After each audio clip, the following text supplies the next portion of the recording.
Richard has bought out Drivetribe. Just that moment of, oh my god, are mind-blowing. So I'm Mike Fernie, I'm the head of video at Drivetribe. It was very exciting at the time, so I went for it, loved it. When was the first time you actually met one of the motoring trio? First one I met was Jeremy, where he dressed up as a Belgian parking attendant. What would you say has been the toughest moment in that journey so far? There's times where, I'll go home at night and my girlfriend clearly sees that I'm not great. Still get comments that are like, where's Jeremy? And he's not been on the channel for about 3 years now. In your opinion, out of the trio, I would say...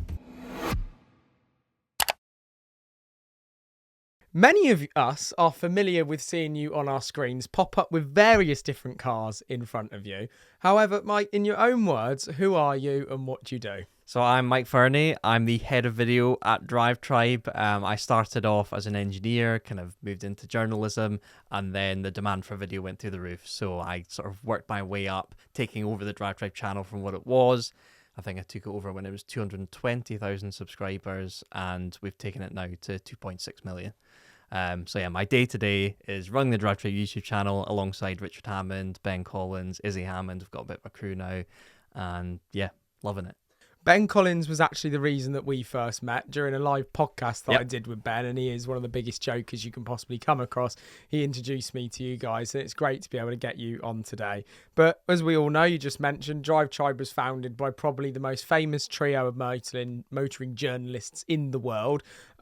People that have sparked millions of people's passion for cars, love of watching journalism around cars and everything. How on earth did you manage to get the job of working for three of the most profound automotive journalists in the world? So I was studying engineering up in Scotland, and I was 3 years through a 5-year course, and I was sitting there being like, I like engineering, but I don't actually want to do it. Like, it's too many spreadsheets, it's too much CAD, it's just not my thing. What do I actually want to do? What will make me, and the main thing was happiness, what's going to make me the happiest? And it was driving cool cars, creating content about cool cars. I was like, how do I do that? So I knew I could write a bit, and I had my engineering background. So I applied for summer internships at all the classic places. So like Auto Express magazine, Evo magazine, and one of them was Car Throttle. I got Auto Express and Car Throttle ones, and the difference there between going into like a really old school, like 100-year-old magazine versus the Car Throttle guys, it was just so clear which direction the industry was going and which direction I would like to go in. So that was when it was like Alex, Ethan, like all the original Car Throttle guys. And I went in there as an intern, and they got me writing engineering articles about cars. So how stuff worked, explaining new technology on cars, kind of using my degree to kind of create that content. That went well, to the point where I started freelancing for Car Throttle while I was at university. So I kind of had a bit of a uni job going, kind of the coolest car uni job. Car Throttle was based down south. Were you London. still up? Yes, that's right. So I would come down for my summers and help out, and then head back to uni up in Scotland and freelance from there on my laptop. So that continued going. And basically at the end of university, I then said to Car Throttle, cool, I'd like a job now. Like, is there one going? And Car Throttle, kind of similar to Drivetribe, went through numerous different cycles, numerous different shapes. And at that time, they just weren't in a place to hire. So I was kind of like, right, what am I going to do? So I applied for Auto Express. I went down the old school route, and I actually got the job. And I was 2 weeks away from starting as a writer at Auto Express. And then I got this DM from this guy that was the head of content at Drivetribe. And Drivetribe at that point, this is like early 2017, people had early access. No one was quite sure what it was. It was like, this thing is coming. It's Clarkson, it's Hammond, it's me. Do you think they even knew what it was? Well, very good question. Yeah, it was just this enigma. It was like, what is this? But it was very exciting at the time. So this Twitter DM came in being like, hey, we've seen your stuff on Car Throttle. Would you like a job? And it turns out they basically offered everyone at Car Throttle a job because they kind of modeled their content directly off of Car Throttle. Everyone else said no, but I was, sitting without a job at the time and thought, well, I'll do it.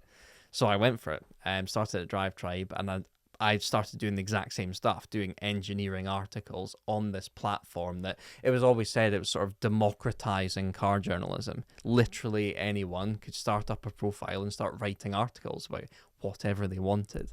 That's a good thing, and there was definitely negative sides to that as well. But it was this new innovative platform in the car industry. So started writing articles, and then from like 2017, 18, 19, the demand for video just kind of went through the roof. People didn't really care about writing anymore. They wanted to see things going on. So it came a point where Drivetribe needed a presenter, and there wasn't really anyone else. There'd been sort of changes in staff before then, but at that point there was no one else who was really in a place to do it. So again, I just kind of stuck my hand up. I'll give it a go. And then 2019, I think, was my first YouTube video. And then it's just kind of gone from there. We've then gone from, we had like a James May era. And then now we're very much, well, Richard has bought out Drivetribe, so we're very much in our Richard Hammond era now. That was a question that I was going to ask. It was obviously founded by the three. Yes. And I've seen various videos over the year of Clarkson sitting outside a pub with a pint saying, Yep. "Oh, I hear a Maserati V8 in the Classic. distance. That's beautiful." But do you think with everything else that goes into their work, they're probably the same as many of us entrepreneurs and sort of creatives, in the sense of they try and want to chase every rabbit in the field, but you can only actually catch one sometimes? Would they struggle with time being able to work on Drivetribe? From the start, I think it was launched, and then they very much took a step back, because I think that's what they kind of went in for. The initial investment went in, and then it was like, right, guys, go make this company, this behemoth that we're expecting it to be. And the main issue from the sort of start of Drivetribe, what we call Drivetribe 1.0, is it was always searching for that like £100 million idea, because I think the premise was there's like 5 billion, maybe I've got that number wrong. I think it's 5 billion cars on the planet. Therefore, if you create a social media platform, there's going to be a decent chunk of them. But the issue there is, to be actually into cars is a tiny little niche. Us guys are actually a tiny little part of car ownership. And then to take that, and the people that then want a social media platform for it, specifically that's outside of Instagram, YouTube, Facebook, it then shrinks and shrinks. So that big money idea simply didn't really come to fruition. So it's gone through numerous stages, and it got to a point where we just didn't find that big idea, and Drivetribe was going to close. But fair play to Richard Hammond, he looked at a spreadsheet, looked at the finances of the company, and there was this one green line in all the red going from one side to the other, and it was the YouTube channel, the social media channels. So yes, they put in all this investment, and technically all of that just kind of disappeared. But Richard decided, right, I'm going to buy the brand, take it over. Everyone else can do what they want, and he's taken it since 2020. I can't remember my years. COVID has messed everything up. 2022, end of 2021 into 2022, Richard Hammond became the owner of Drivetribe, and we've kind of pushed on from there. So, he's now got numerous businesses going on, but he's very happy with his decision. And those guys have always been really good with holistically doing stuff, because where he's got the motoring program on, I think it's Discovery Plus, isn't it? Which is the smallest cog. That's right. I'm imagining that you guys have developed into potentially doing the film for that program, or is that completely separate? So Richard has, I see it as kind of 3 companies. There's other stuff going on, but the main 3 are Chimp, which are his TV production company. He's got the smallest cog, which is his classic car workshop, and then he's got Drivetribe. So Chimp very much cover the TV stuff. Where we come in is we do the marketing and kind of behind the scenes of that show. So we're almost like this trio of companies that combine for the show. I love it when stuff comes together like that. Yeah, exactly. So it comes September this year, because we put all our content out in line with the episodes. You'll start seeing, like, basically Q4 every year. we have a big chunk of Richard Hammond content that supports the show. So yeah, that's really cool, and we'd love to then kind of expand out of that and do more, because I mean the other shows on Discovery Plus, like Wheeler Dealers and all that kind of stuff, it'd be cool to kind of expand into those other shows and do that marketing too. We've had many of those guys on, sat in that very chair opposite, and it's been funny. You mentioned Car Throttle. We spoke about Alex's journey in and out of Car Throttle with him. He's been brilliant for coming on. We've had Mike Brewer. It's fantastic because Mike, again, it's amazing how many guys that are in this industry. It's like you always talk about when you were younger, figuring out how to get there. Mm-hmm. But somehow there's some hole that someone's fell down that's given them the chance to kind of get there. But what I want to understand from your earliest years is to understand younger Mike, was there a moment where you remember that first time you were ever captivated by a motor vehicle? Like by a car? What was your family life like growing up? Did your mum and dad, were they into cars at all? Was that where it came from, or engineering got you into it? Yeah, so I fundamentally get it from my dad. He's a chartered accountant, but his hobby every evening was restoring classic cars. So he's got a little MGC that he's had since I was a kid. I think he's had it since the 80s, and it's still in the family. And yeah, it was always in the garage, always tinkering with it. And then because of that, he would always take me to like the local car shows, and mostly classic car stuff though. So it was very much in that world. But there was one year at the NEC Classic Car Show. We used to go to that most years. There's a charity called Sporting Bears that basically you pay from a tenner to 100 quid to get a ride in anything you want. And I must have been 12, 13 at the time. And the episode where the first Audi R8 came out and Clarkson reviewed it. Grey, silver blades, I remember it. So how sad's that? Slight detour. We're about to film with that very car in a couple of weeks, and I'm desperate to buy it. It's my dream car, not like a V8 R8 manual. That V8 R8 might let that actual one. Audi Press still have it, and we're gonna do a video with it. So yeah, that feature captivated me on Top Gear, and then came to the Sporting Bears, and there was the exact same spec of R8, and I must have, the most powerful car I would have been in at that point would have been like 150 horsepower or something. So to jump into the passenger seat of that and feel how quick a car could, I blew my mind. And nowadays, a V8 R8, I mean, they're like 380, 390 but horsepower. It's mad because we're talking about cars that seem like they were literally so new yesterday, but so much life's happened in between. Oh, God. 2008, that car coming out, and now, yeah. But to many of us that are in this phase of our lives loving cars, it seems like yesterday. And how are we talking about an Audi R8 as being like a modern classic kind of thing? Like, yeah. That's insane. And they're now getting to a point where those prices start with a 2. Like, they're below 30 grand now, which is insane. Actually, Alex's mate is selling his, and I think he's asking for like £28,000 for it. Must have a CEO plate on it. Literally, it's buy a drop shipping course if it works. Get a 2008 R8. Get a plate that ends in my CEO. First supercar. 100%. Yeah, it's still a dream car for me, because just that moment of, oh my God, cars can be this quick, and that kind of got me out of that classic car bubble and showed me just like what cars could do now. And yeah, it's just gone from there. Just was obsessed. I was that guy at school, you had your home file diary, and all inside the covers I'd printed out pictures of Jags and Ferraris and Lamborghinis. They were all sitting, was Pritt sticked inside my home file. So yeah, loved it.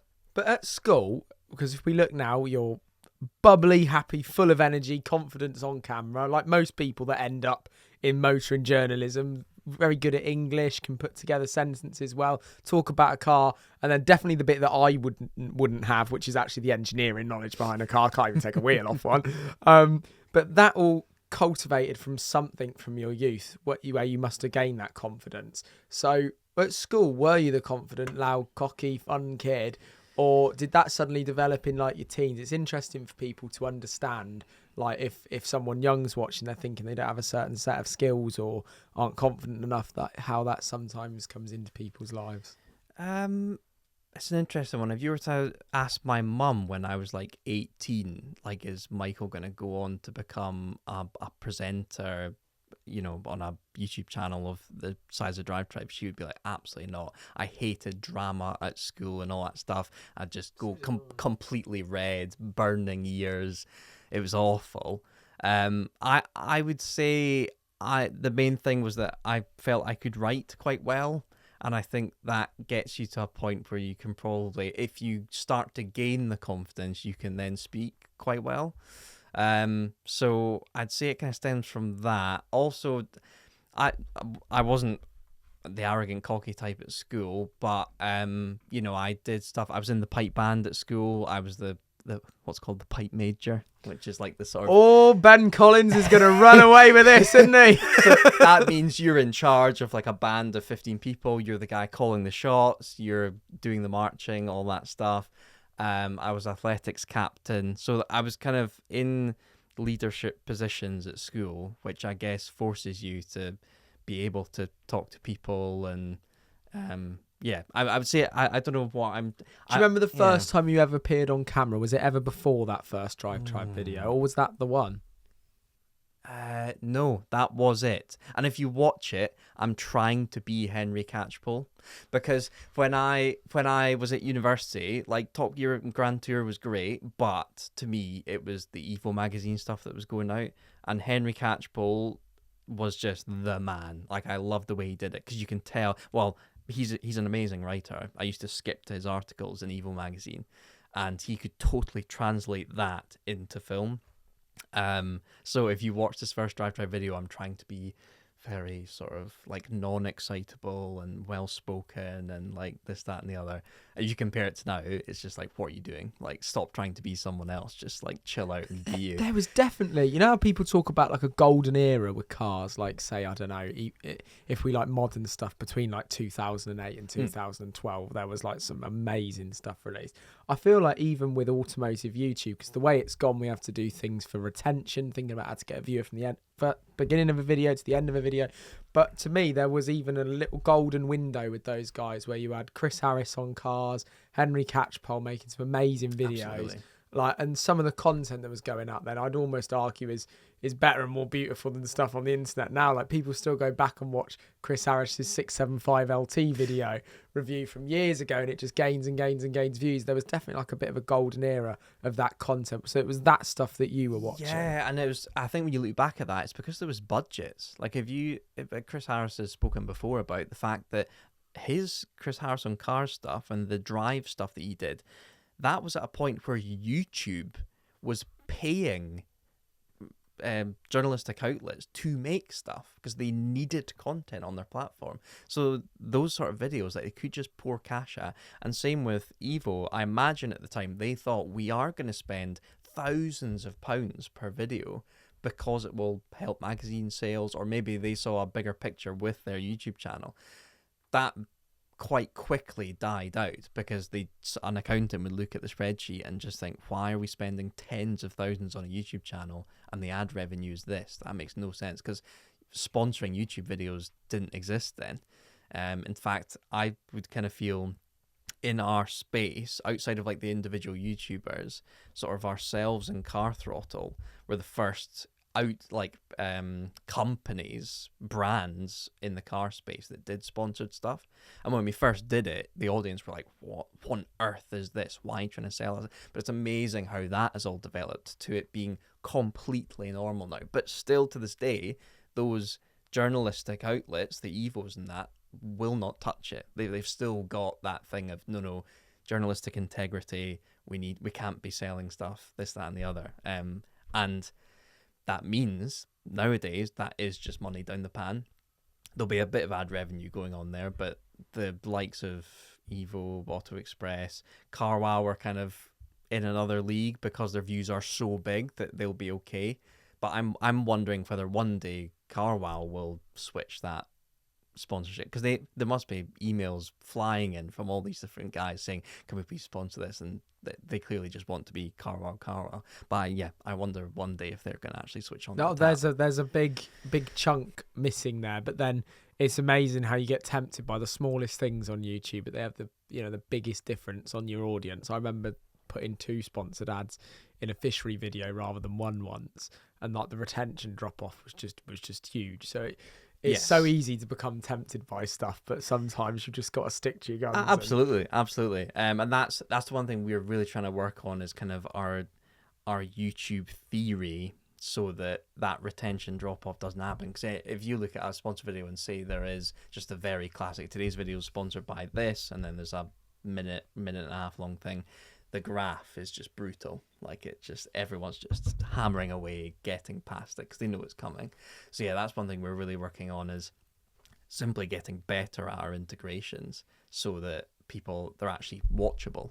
And I think the best people at this is Donut Media. If you watch Donut's videos, they're doing stuff with a car, and then their integrations, they're almost more entertaining than the actual And there's an videos. element of can't skip it, because otherwise you're going to miss a crucial bit of the actual video if you do. Yeah, because it's the way just it's super integrated. organic. There was one I watched the other day. It was this full like Dungeons and Dragons animation thing going on about the Nissan. They were promoting some Nissan SUV, but it was just this amazing. And I was like, wow, that is how to do it. So yeah, we're kind of working on how to make that work and get away from here's the sponsor segment. Okay, back to the video.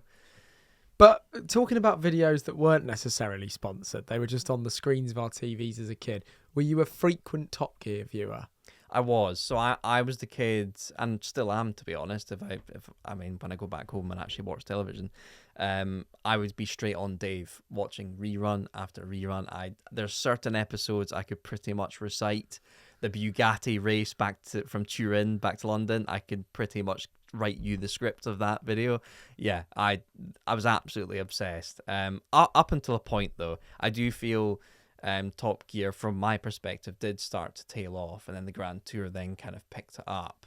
But yeah, I was absolutely beside myself. For me, your R8 episode that you're on about, that you Yep. can just recite, for me it was the Ferrari 458 episode. Yep. And I'm lucky that my mum has never upgraded the skybox in her house ever for like years. And the original recording from Wow. 2011 is still on the skybox of Damn. that 458 review, which is really cool. So we'd have watched it on that, and then I did end up with a 458 Italia, and it was like the same spec as the one on the show. And it was, I remember the night we brought it home and put it on the drive, we went back in and watched the original Top Gear review on it. Mm-hmm. And he's like screaming as the car's sideways going through up to follow through, and like, it's like a burning bear.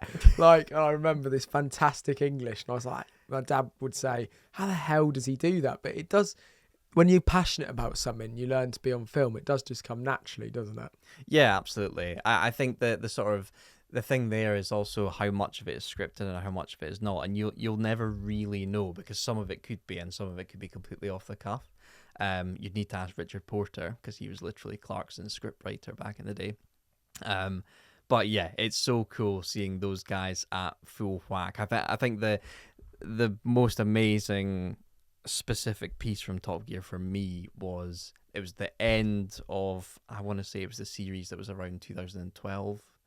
Maybe a bit earlier, but it's just Clarkson in a Aston Martin Vantage V12, and he's basically talking about the fact that these cars aren't going to exist anymore, and it's just this amazing music. We actually we attempted to imitate it on the Isle of Man a couple of years ago in our M5, but it's just him talking about how these cars are going to die out and how everything's going electric, and he barely says anything. I reckon the script is like 3 sentences long, maybe not even that, in this 7-minute segment, but the visuals are just so amazing. I remember tearing up at the end of it, because it was Clarkson basically saying that this whole car industry is going down the pan. But yeah, that was just, I almost thought that is where Top Gear should have ended, and they should have moved on from there. But they kept going, and they are where they are now. Millionaires, to be fair. So, you know. You had that emotional connection with the program and watched it when you were younger, and so did I, whether it be laughter or fear that we were going to lose cars or whatever they were basically portraying on the screens. When was the first time you actually met one of the motoring trio? So it will have been in the original Drivetribe office, which was in King's Cross, and I actually think the first one I met was Jeremy. he came in and we'd never seen him before in the Drivetribe office, and he came in and he just had ideas, and the whole content team sat around him, and there's this man Jeremy is colossal in like every area. He's just physically huge. His head is enormous. His hands are twice the size of mine. When you shake it, it's like, oh my god. I remember seeing him in the BAC mono, and his head was bigger oh god, than the yeah. back of the... Yeah, and but also when that voice, that's the thing with all three of them. When you've grown up watching Top Gear, you're then in the room with him, and you can see him, but it's when the voice comes out of him, you're like, holy shit, that's him.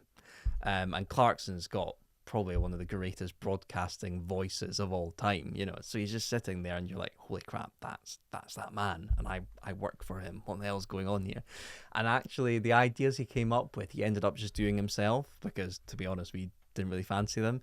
It's a skit he did. I think they ended up on the Grand Tour YouTube channel, where he dressed up as a Belgian parking attendant. Do you know this one? Google it if you have. But it's Jeremy Clarkson, and he had a name for, I can't remember what he called himself. But the whole premise was he'd be about to give a car a ticket for parking, and then there'd be a bakery behind him, and he'd sort of keep looking over his shoulder, and then he wouldn't ever complete the ticket. He'd just go in and get a pastry. So it's very simple, but it is entertaining. But at the time, you're sitting listening to him, you're like, what do you say? Do you say, no, Jeremy, that sounds like a load of crap? Or do you say, oh yeah, absolutely, we'll film it this afternoon? You know, I think it's one we just kind of let lie, and he ended up just doing it himself. But yeah, that was the first time I met him. James was, I think, on a shoot. So my first ever video with any of the three guys was with James, and it was, what car is Lightning McQueen? Like, what is he? So we bought like a model about this size and put it in front of James, and then me and him discussed like, oh, this looks a bit Dodge Viper, this looks a bit 911, and we kind of dissected Lightning McQueen. I think that video's got a couple of million views now. But yeah, that was my first. That was actually a really interesting video to film, because how do you carry yourself with TV's James May? Do you try to like get on his level, which might seem like a thing to do, like try and like be his equal, or do you very much be the sort of the sort of master and the pupil, and like let him take it and you just jump in? I don't know what I ended up with. He's so technical though. He's so technical, and it might be a bit weird if I'm then telling him what's what. You know, maybe he should have been more the teacher. I don't know. But anyway, that was our first video, and we then did a whole load after that. We rebuilt a model steam train, which was really cool. And yeah, we did stuff kind of all the way up until Richard bought the company. The first time I met Richard was in the third Drivetribe office, and we got him in to just do some social stuff on Instagram.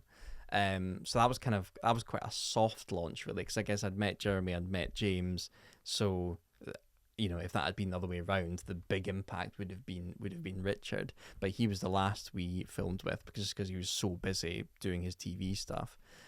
But from then, I've by far got the closest with Richard. We're very friendly. I'm trying to arrange a game of golf with him soon because he's taken up golf. And yeah, what's really cool about having him at the helm now is that actually out of the three of them, he's the one that's still super passionate about cars. I think Jeremy and James, they are the biggest car guys we've ever come across, but I think there's a slight element of kind of been there and done that. They're 10 years older than Richard, and they've just been in the industry more. So you see, they're trying to pivot elsewhere. They've just farming. James has got his gin and stuff. Yeah, I don't think they get out of bed in the morning gagging to drive the latest thing. While Richard very much is. And if you chat to him about certain ideas, like, oh, should we road trip here? Shall we modify this car to do this? You can see in his eyes, he's like, yeah, I want to be doing that. Absolutely. So he's still got that passion. So for him, that means out of the three, he's the perfect one to be at the helm of Drivetribe right now. So if you could collate all those ideas, all that exciting stuff into the dream road trip, the dream video, what would it be and where? It would have to be Scotland. I'm incredibly patriotic, and like Scotland does have the most amazing roads on it.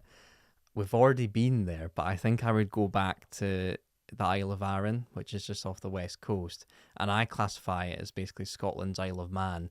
There's one policeman, so really you can obviously within the speed limit you can drive pretty much how you want, and there's a perfect ring road all the way around the island continuously, so you can do a lap. I do have a lap time. I'm not going to say what it was, because then you can do the maths and figure out what speed I was doing. But it's just the most amazing place. It's called Scotland in miniature because in the north of the island, it's all mountains and very much highland. And then in the south, it's very much like lowland and beaches and stuff. So I would do a road trip. Me, Ben, Izzy, Richard, 4 cars. You can pick anything you want. I'd probably take one of my old British things, head up there and just go around that lap. It'd be epic. And if the lap was at the speed limit, how long would it take you to get around that island? I think if you pump it into Google Maps, it will tell you. I think it's like an hour 40. Oh, because it's not a 20-minute. No. Proper Isle of Man size. Okay. Yeah. And yeah, the time's in my phone. I'll show you later. And do you have any of those exciting trips coming up? We have a few road trips planned. We've just built Evo 8, so we're going to be doing some stuff with that. What's quite cool is because of the way we've kind of constructed our content on the channel, we feel we kind of inherited the old Top Gear audience, or a proportion of that, because they see Richard, they see James, and my kind of job is to make the content good enough outside of them as well. Because if Drivetribe was just Richard Hammond, it wouldn't really be a business. So my aim is to try and make the content cool enough that they're, maybe coming for Richard Hammond, but staying for the other stuff we're creating. That's a tough job. Yeah, but also freaking awesome at the same time.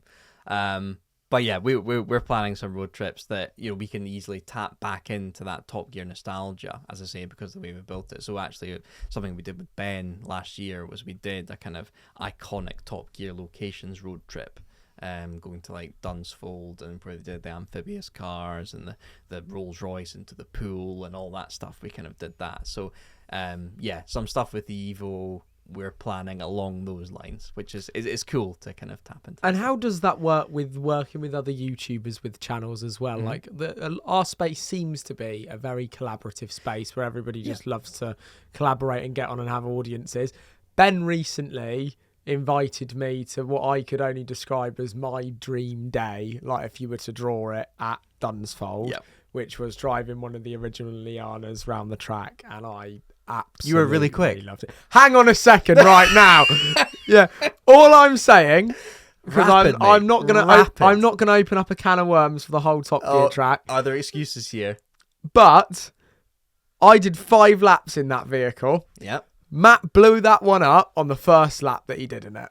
So he got the other car, which was driven by the F1 drivers. Which is a bit quicker. All I'm saying is by the first corner, which is pretty much a straight line with 20% of steering angle to the right, was 3.5 seconds ahead of the one that I was in. 3.5 seconds? By the first corner. Did that thing have like 250 horsepower? I have no idea. But the one that I was driving had 10,500 miles on the clock. Yeah. And the Suzuki guy that brought them down told me that they were all round Dunsfold.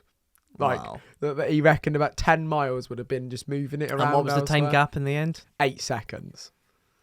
Okay. Yeah, we've done some laps.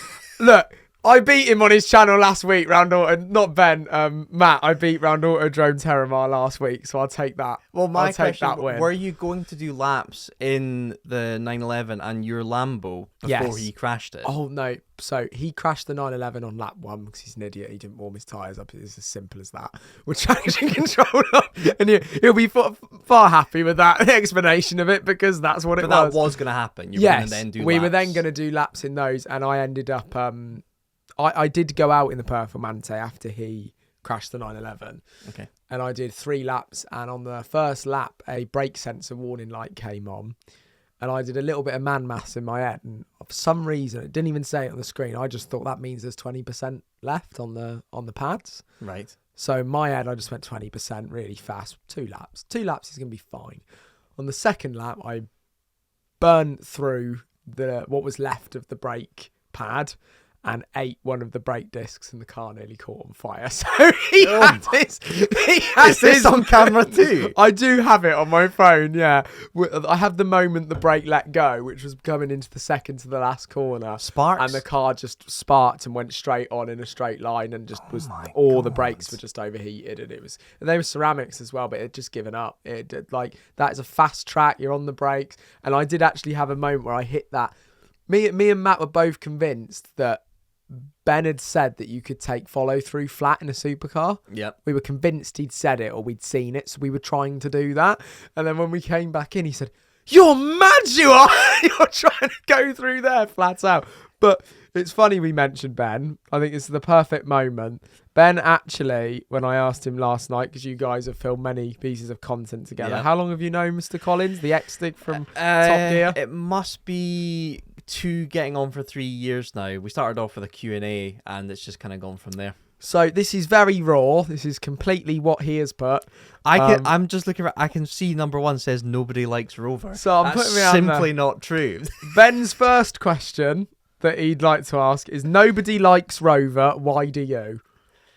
So it's nostalgia again. My dad, my car growing up, taking to school and going about the place was a Rover 600, and I've got this weird complex I've discovered where what I want to do is take the cars that I grew up with and one up them. So my like forever car is a Ford Mondeo ST200, and the reason I got that is because Granddad had a Ford Mondeo Ghia, so that one upped him. Which I don't know what a psychologist would get from this, but it's some weird. It's like nostalgia, but then I want to beat them. It's kind of weird. My dad had a Rover 600, so I've then bought a Rover 620 Ti, the turbo one. So again, it's the exact same thing. It's like, I like that car, but I got better one. Yeah. And my first car ever was a Rover 25, so it's just like I'm just a Rover guy. In 20 years' time, we're going to be sat here, or someone else is going to be in the podcast space sat here with somebody, and they're going to be going, "Yeah, but my dad had a C250 AMG, so I got a C63." Well, yeah, exactly. It's like you get the nostalgia of that shape, but then you want the performance one. I think that's kind of where I go. But yeah, Rover. Like, genuinely, some of the cars they made were top notch. I've just bought an MG ZS 180, which they took touring car racing, and that thing I would argue is one of the best front wheel drive cars for driving, like the actual dynamics of it, ever made. Anyway, next question. Ben Collins' next question for you is: do you wear pants under your kilt? So, I do. Because there's only one reason. It's not because like I don't want to actually be traditional. It's simply the fact that you would have to dry clean your kilt after every single time you wore it, because the amount of sweat going on down there. You're sitting at weddings like for 2 hours on end. That's just not going to be a good situation on your kilt. So yes, I do wear boxers underneath my kilt. I'm sorry for all those Scottish traditionalists that there's going to be a few people shouting in language I can really understand. His next question leads on from that. It's: do you shave your balls? You've done some manscaping commercials, so what's under the kilt? I do. Absolutely. I do. I keep it very nice. Is that true? Have you done manscaping commercials? Oh, yeah, of course. Yeah. Stuff we didn't know. They go through cycles of sponsorship. So, you see them coming. It's funny. You see it on Logan Paul first, and then you can tell they work their way through the industry, through YouTube. And then about 3 months later, we'll all end up with it. But yeah, Manscaped are bloody great. And yes, I do keep it very trimmed down there. Ben, I can show you, and you can learn something.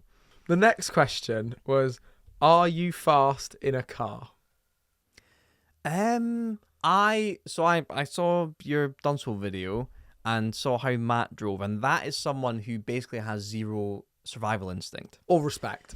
Well, whichever way you want to see that. But that is what the top F1 drivers have. It doesn't even cross their mind that they need to brake. Oh, should I brake now? No, they just brake last minute and send it in. I would say I don't have that. I very much have some survival instinct, and I've been working towards having less and less and less of it. So I'd say I'm capable on track, and for example, there was the Drivetribe Christmas event was at a rally stage, and I did win that. So technically, I'm the fastest driver. Do you think you could beat Auto Alex in the same car? Yes, I do. That's one I'd like to see on Ben's channel in the Lianas. I reckon I would be. We've got a video coming out. It might already be out, actually. We have done a hot hatch challenge at Dunsfold. I think we're a few days after you guys filmed. Hot hat challenge around Dunsfold. So there will be some more Auto Alex stuff. And link on to that question, because why not? From getting to know the guys, in your opinion, out of the trio, which would be the fastest in the same car? Richard. Because same thing. No survival instinct. Basically, a complete lack of survival instinct. James, I've heard, James seems more like me. He's actually really calculated and will hit the marks he's told to, but he will never push past them, which is where the real time comes from. Well, Richard will basically not brake and see what happens. Is Ben Collins really your hero and icon?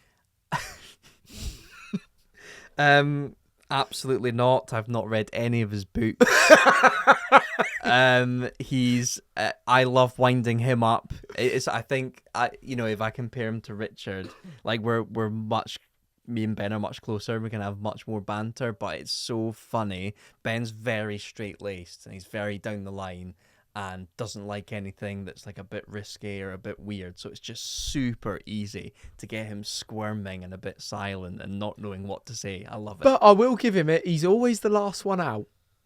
True. I think so. He was about to join the military before he became the Stig. So he's got that kind of like hardcore, I'm gonna mess you up vibe if he wanted to.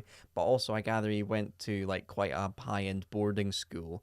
And that comes with its whole things of like bullying and gauntlets and all that kind of stuff. So I feel like he is quite well prepared. If you combine boarding school and military, I imagine that combines to make you up for stuff. First night I ever had with Ben was sat in the back of a taxi in Vegas dressed as Nemo the fish next to him. Good. And we went to Fremont Street bet where he on wasn't Halloween. No, he wasn't. He was the only one that didn't dress up. Yeah, just no, of course not. The next question he's put: are you vegan? You look a bit vegan. How do I look a bit vegan? Actually, no, I thoroughly enjoyed your chicken at the live podcast. You did, goat wings. No, I don't know how you can be Scottish and vegan, because like haggis, black pudding, big burgers, yeah. On this journey, many people to have met Ben Collins, to work with the trio from Top Gear, to build up the following that you've done, and 10x a YouTube channel from 250k to 2.5 million. That's amazing going. But that's happened over how many years that you've been there? 2017, so 7 years. 7 years. Has that all been plain sailing at that time? It sounds like, you're driving cars, doing your dream job, working for an amazing trio. But the bit that I try and get across to the audience sometimes, it's not always that easy. What would you say has been the toughest moment in that journey so far? Yeah, there's definitely moments where, as I've said, like my main job is to make Drivetribe more than just the trio, because then therefore it's not really a business. And that comes with some conflict where people tune into Drivetribe expecting Richard Hammond or James May. We still get comments that are like, where's Jeremy? And he's not been on the channel for about 3 years now. So they switch on, they click a Drivetribe video, and it's me. And, I think I've worked to a point where the majority are like totally cool with that, and it's just Mike from Drivetribe, and, I've almost got my own little sector of the audience. But there are still people out there that are like, oh God, this guy, it's not Richard, I'm off, sort of thing.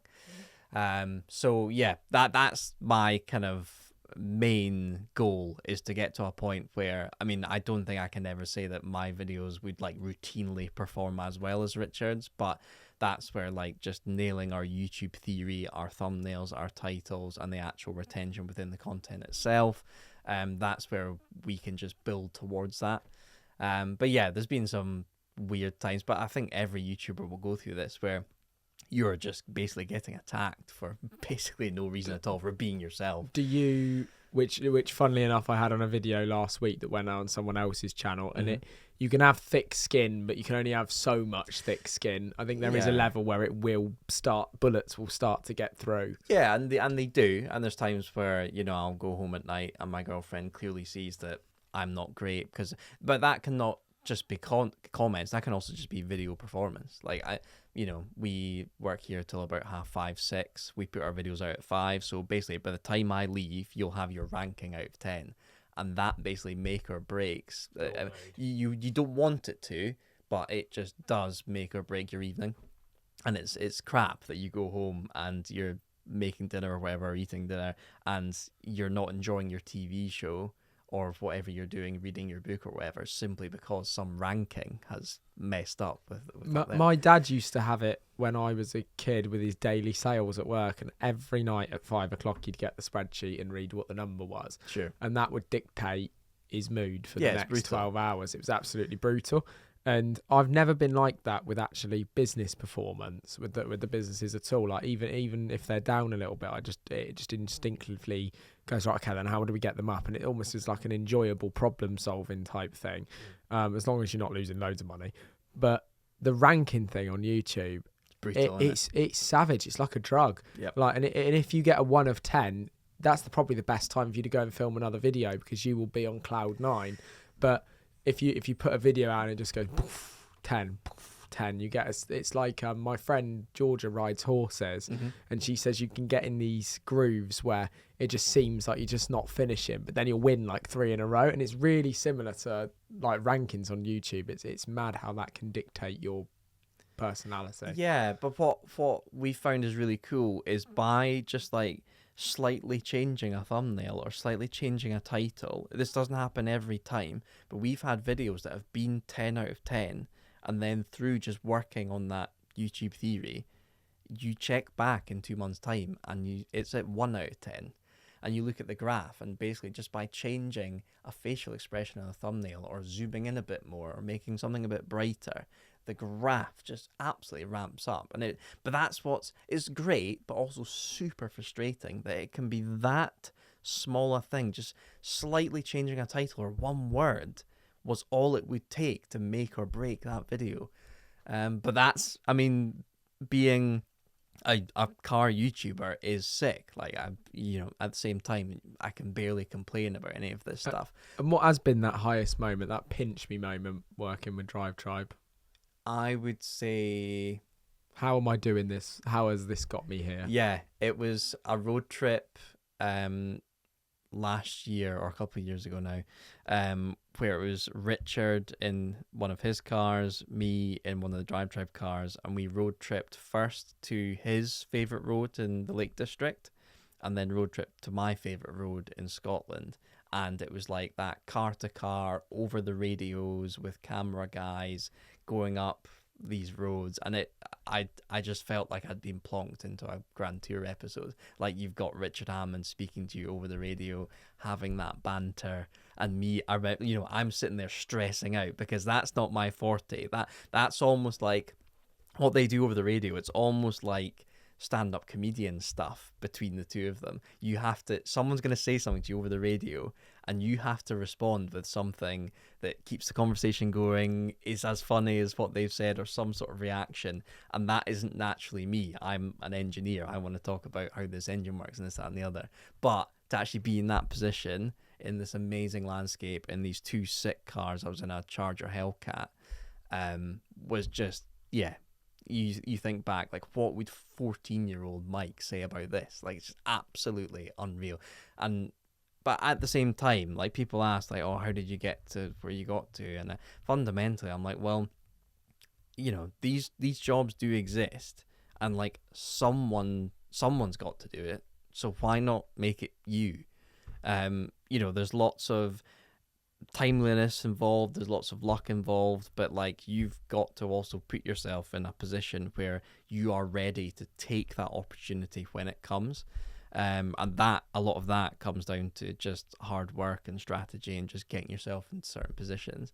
So yeah, it's kind of that, those kind of videos are mind blowing, but also at the same time it's like, well, I have done things to get here. I've not just like stumbled into it and, oh my god, I'm so lucky. That's the advice you'd give to anybody looking to get into something like a role like this, is kind of just try and pursue your passion through working in the industry, or just pick up a camera in terms of YouTube, because people have access to make videos so easily online these days.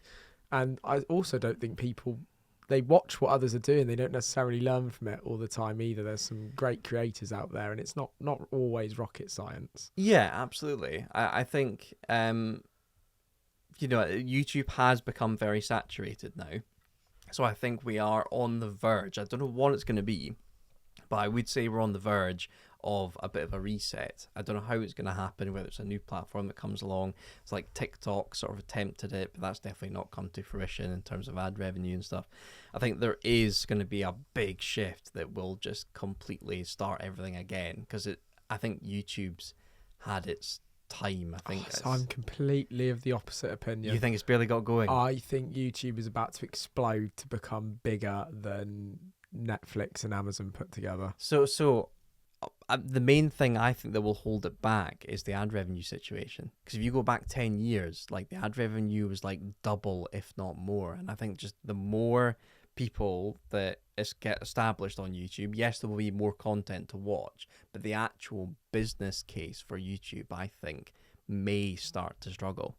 I think YouTube will pick the channels, or the content will work, that channels that do 1 million views a video will become not more popular necessarily, maybe a little bit more popular, but they'll be the channels that are the next stage that goes forward. So do you think that'll be algorithm based? Like the algorithm will just get more brutal, that it's like, if there's more only creators showing the on stuff? it, then yeah. Yeah. But I think that is dictated by what Instagram, TikTok, and any other platforms are doing, because I'd say that people these days, from my opinion, don't make a video that they want to make anymore necessarily. Part of that video, the fundamentals might be, but the way the video is actually produced and edited is a YouTube video. It's not a video. Absolutely. So that's something we are working with, transitioning right now. It's not just like we want to do an engine build on that car, let's go film it and come up with, the marketing of it later, title and thumbnail. Now, like, we are getting to a place where we cannot go on a shoot unless there is a thumbnail that we're all happy with and a title that we're all happy with. Because if that isn't there, there's literally no point in switching on a camera. So as you say, we did, and I think most people did, they just go out and film like, oh, that's a good idea, we should just go do that, and you go and do it, and it's great. But then you can sit there being like, crap, how are we going to make this something people actually want to click on? The video is great, we all love it, but where's the hook? We haven't actually. So now our main thing is just all that pre-production, and again, Donut absolutely nailed that, making sure that when you're on the shoot, the image of already what that YouTube video is going to look like on our feed is absolutely in there, and you just convert on that. Now that's, in terms of like creativity, that kind of sucks, but it is what it is, and you have to get on with it. That is the state of YouTube right now. But it is amalgamating in the fact that the audience is so large, because sometimes when you get 100,000 views, it seems like not a lot of people these days. But that's more people than fit in Twickenham or Wembley. Yep. And you're running an event at the end of this week, which is Drivetribe Live, and you'll be at that event. I know that Tavares is going to be at that event. Am I right in saying? Yeah, there'll be the whole Drivetribe crew. So like Richard, me, Izzy Hammond, and Ben Collins, and then Tavares is going. Matt Armstrong will be there. Who else? Otto Alex, his old crew. I'm loving what they're doing now, like the TDC stuff as well. Those guys will be there. So yeah, that's the really cool thing, because like, as you say, there's just numbers on a screen, and then there's actually looking out from a stage and seeing a bunch of those subscribers literally there, like absolutely loving life and chatting to all those people.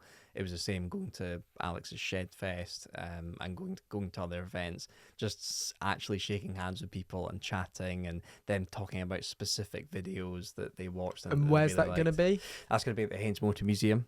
So it's kind of like southwest, 23rd of June, and yeah.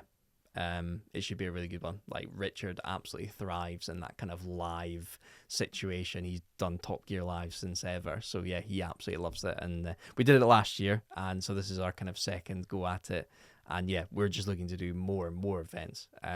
Because it's just, I don't know, it's really cool to actually convert on that subscriber count and then actually see it all in front of you. It's really cool. Well, we'll leave a link to that down in the description below. I appreciate coming on, telling your amazing story, hoping to inspire a few younger audiences to get into it, and hopefully also giving an insight to your current audience into how you got to where you are today and the bits that make you click. So Mike, thank you for coming on Road to Success. I really enjoyed it. It's been a pleasure. Cool. Yeah. Thank you for having me on. Much appreciated.